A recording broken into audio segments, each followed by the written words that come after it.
Back in 2022, when Samsung launched their first Quantum OLED TV with the S95B, like many other people, I was absolutely wowed by the picture quality. But soon after, we got a refinement with the S90C, and a refinement is honestly underselling this TV. It was so much better in so many ways, and I never got around to doing a full review last year simply because it was very expensive for the majority of its lifespan. But today, oftentimes with deals and discounts, the 55-inch S90C can now be had for close to $1,000. That is an insanely good deal for a 55-inch TV, and for that reason, I recently picked up an S90C, as last year I considered that to be the best TV you could buy at its price, and it seemed like it was just absolutely stomping all over everything LG released. And this year, the S90C might yet again be my go-to choice, and in this review, I'm going to explain to you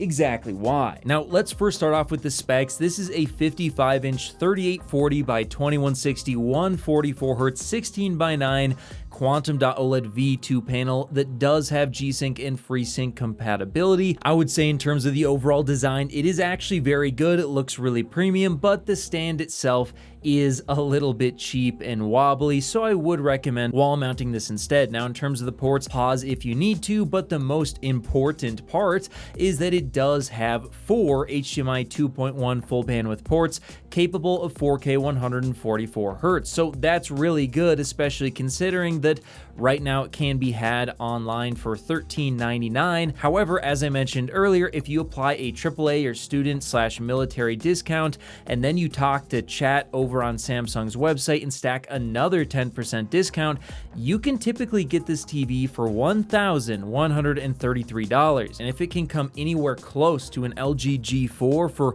less than half the price, that is a really good deal. And if you are interested in that low price, I will have an affiliate link in the description below. But it's only going to be worth it if it's actually good. And is it? Well, let's start off with the color. And I must say, out of the box, the color is very impressive. I mean, Quantum OLED is just completely untouched when it comes to that color luminance. It's something that LG can't match even to this day with their G4 series of TVs. But I will say, out of the box, this thing is definitely actually oversaturated and desperately needs some calibration, which of course, let's move on to that next. And as you can see out of the box in sRGB, it is certainly massively blowing out detail, and it's not clamping to the proper color space either. Now, thankfully, I was able to fix that, and I will have all of the best settings for this display in my Patreon in the description below, which, by the way, also gets you access to the Discord and helps fund future reviews. So thank you to everyone who supports and joins the Discord. But in any case, moving on to HDR, it's actually even worse. Here you can see that it's completely blowing out basically all the detail. The RGB balance is way off, and it's not clamping the colors correctly. However, once again, with some simple fixes, I'm able to almost entirely fix it in game mode, so pretty good stuff there. Now, in terms of the overall color volume, it is, like I mentioned earlier, gonna be in a class of its own. We're talking nearly 115% DCI-P3 and approaching 80% BT 2020. That's the type of coverage you are not gonna see out of any other tech that I'm aware of on the market today. But the most important part about an OLED today has got to be the brightness and the HDR experience. And my first impressions using this display is, wow, this thing once again is on another planet in terms of brightness. The only other thing that can beat it is the G4, but again, the G4 is way more expensive. This thing is just absolutely putting monitors to shame. They look dim in comparison, and it can even go toe-to-toe with some of the best mini LED tech out there on the market today in many scenes. It's really impressive, guys. And in terms of the actual peak window brightness, you can see that 277 nits full screen is pretty good overall, but that 10% window is crazy, 1,448 nits. Now, do be aware, this model, I've gone into the menu and turned it into an S95C out of the box, it's going to max out at around, say, 1100 nits, and then the 100% window is probably going to be in the lower 200 nits. However, I'm going to show you the modified values here because the vast majority of S90Cs today should be using S95C panels, and a simple name change turns them into an S95C. Now, officially, I don't recommend modifying your panels, but let's be honest, if they're all capable of it, I do think it is fair to show it. Now, moving on to an actual game, here you can see that once again, the modified S90C is absolutely nuts. 541 nits in Baldur's Gate 3 on the terrain and 1,286 on the highlight, and it's only outdone by the G4.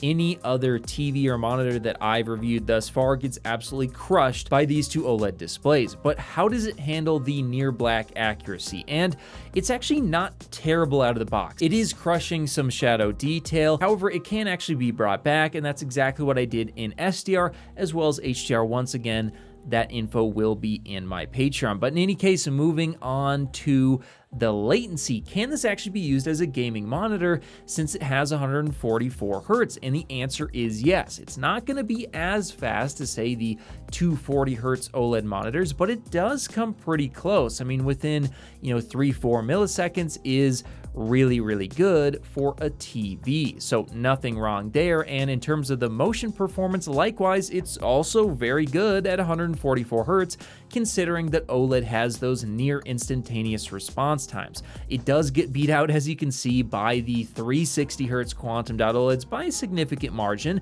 but it's also significantly better than, say, a mini LED monitor. So this is actually really solid overall. And not only do you get that crazy good motion and the really, really great color, but you also get the brightness, as we mentioned, and the perfect blacks of OLED, allowing for infinite contrast ratios and excellent nighttime HDR viewing. So this has got to be, in terms of the brightness and color and all that stuff, one of the best HDR displays money can buy today. It is seriously impressive, guys, but it does fall a little bit short when it comes to text clarity, as the subpixel layout, while it does have RGB, it's unfortunately in a triangle arrangement, leading to a lot of text fringing and chromatic aberration in general. And also, to add on to that, while the finish of this display is a very nice glossy clear coating, allowing for really, really clear and sharp images as well as the highest vibrancy possible, this particular glossy coating does seriously suffer from ambient light in a way that I've not seen from any other glossy coating. I mean, if you compare it to, say, the LG C series, their glossy coating handles ambient light much better. So hopefully we can see them continue to use glossy, but just improve upon it.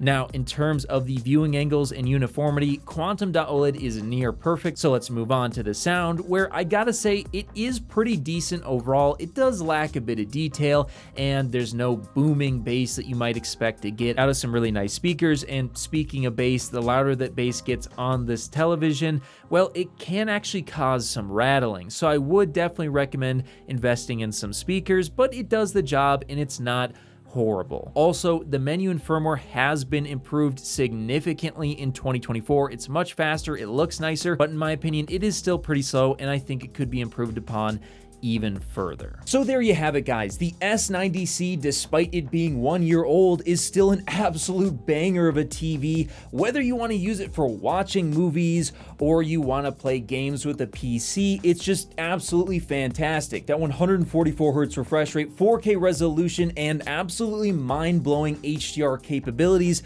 makes it really, really good. And if you can get it close to $1,000, that is a steal, and it's just going to outperform absolutely everything in its price class. And quite frankly, after some simple modifications, which officially I don't recommend doing once again, it can actually get close to an LG G4 for nearly a third the price. Again, if you can find it for that reduced price point. So I highly recommend the S90C in 2024 if you can get your hands on one, and I will have affiliate links in the description below if you're considering picking one up for watching movies, playing games, or honestly anything, as this is a great TV for any use case.